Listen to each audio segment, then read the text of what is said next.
دوستو، جب طالوت بنی اسرائیل کے بادشاہ بن گئے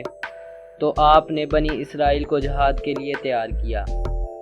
اور ایک کافر بادشاہ جالوت سے جنگ کرنے کے لیے اپنی فوج کو لے کر میدان جنگ میں نکلے۔ جالوت بہت ہی قد آور اور نہایت ہی طاقتور بادشاہ تھا۔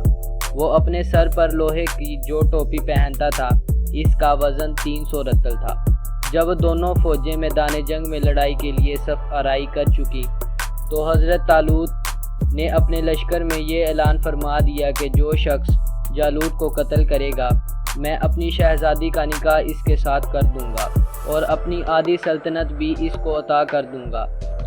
یہ فرمان شاہی سن کر حضرت داؤد علیہ السلام آگے بڑھے، جو ابھی بہت ہی کم سن تھے اور بیماری سے چہرہ زرد ہو رہا تھا، اور غربت و مفلسی کا یہ عالم تھا کہ بکریاں چرا کر اس کی اجرت سے گزر بسر کرتے تھے۔ روایت ہے کہ جب حضرت داؤد علیہ السلام گھر سے جہاد کے لیے روانہ ہوئے تھے، راستے میں ایک پتھر یہ بولا کہ اے حضرت داؤد، مجھے اٹھا لیجئے کیونکہ میں حضرت موسیٰ علیہ السلام کا پتھر ہوں۔ پھر دوسرے پتھر نے آپ کو پکار کے اے حضرت داؤد، مجھے اٹھا لیجئے کیونکہ میں حضرت ہارون علیہ السلام کا پتھر ہوں۔ پھر ایک تیسرے پتھر نے آپ کو پکار کر عرض کیا اے حضرت داؤد، مجھے اٹھا لیجئے کیونکہ میں جالوت کا قاتل ہوں۔ آپ نے ان تینوں پتھروں کو اٹھا کر اپنے جولے میں رکھ لیا۔ جب جنگ شروع ہوئی تو حضرت داؤد علیہ السلام اپنی گوبن لے کر صفوں سے آگے بڑھے، اور جب جالوت پر آپ کی نظر پڑی تو آپ نے ان تینوں پتھروں کو اپنی گوبن میں رکھ کر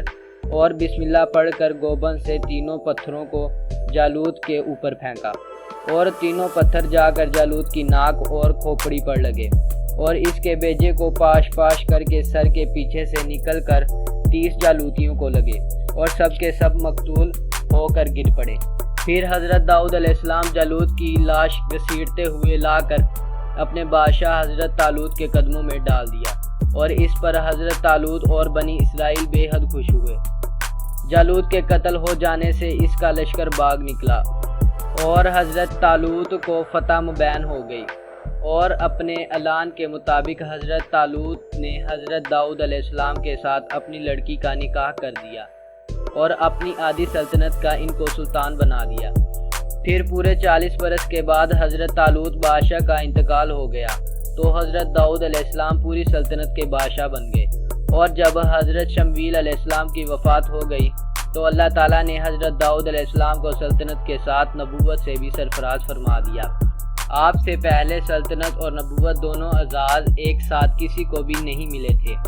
آپ پہلے شخص ہیں کہ ان دونوں عہدوں پر فائز ہو کر 70 برس تک سلطنت اور نبوت دونوں منصوبوں کے فرائض پورے کرتے رہے، اور پھر آپ کے بعد آپ کے فرزند حضرت سلیمان علیہ السلام کو بھی اللہ تعالیٰ نے سلطنت اور نبوت دونوں مرتبوں سے سرفراز فرمایا۔ اس واقعہ کا اجمالی بیان قرآن مجید کی سورہ بقرہ میں اس طرح ہے کہ اور حضرت داؤد نے جالوت کو قتل کیا اور اللہ نے انہیں سلطنت اور حکمت عطا فرمائی اور انہیں جو چاہا سکھا دیا۔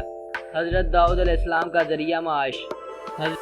حضرت داؤد علیہ السلام باوجود ایک عظیم سلطنت کے بادشاہ تھے، مگر ساری عمر وہ اپنے ہاتھ کی دستکاری کی کمائی سے اپنے خورد و نوش کا سامان کرتے رہے۔